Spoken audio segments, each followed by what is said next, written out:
Au Cameroun, l'efficacité du statut spécial accordé en 2019 aux régions anglophones dans la résolution de la crise dans ces régions fait débat dans le pays. Selon les experts, l'octroi de ce statut spécial est loin d'apaiser les voix de la contestation dans ces régions. Ils estiment que ceci est une fuite en avant du parti au pouvoir pour contourner le sujet sur la gestion autonome des affaires locales. Ce statut renvoie à une concession de façade dans la mesure où les dispositions que donne ce statut sont floues et incertaines.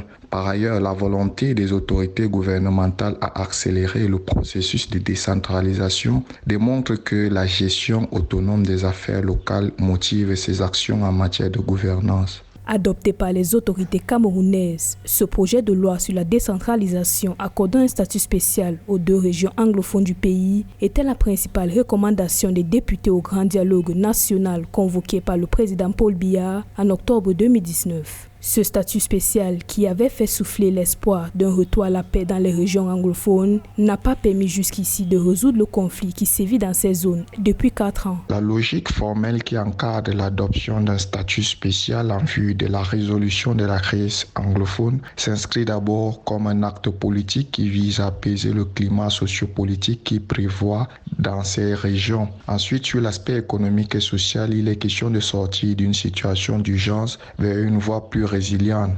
Enfin, sur le plan symbolique, il s'agit pour les autorités gouvernementales camerounaises de donner l'impression d'avoir prêté une oreille bienveillante aux revendications de la communauté anglophone. En adoptant cette loi, le gouvernement camerounais tentait de trouver une solution définitive à la crise anglophone. Ce statut spécial autorise les régions anglophones à élaborer des politiques publiques dans les domaines de l'éducation et de la justice, ainsi que la mise en place d'une assemblée régionale. Ces régions bénéficient également d'une chambre de représentants et d'une chambre des chefs traditionnels.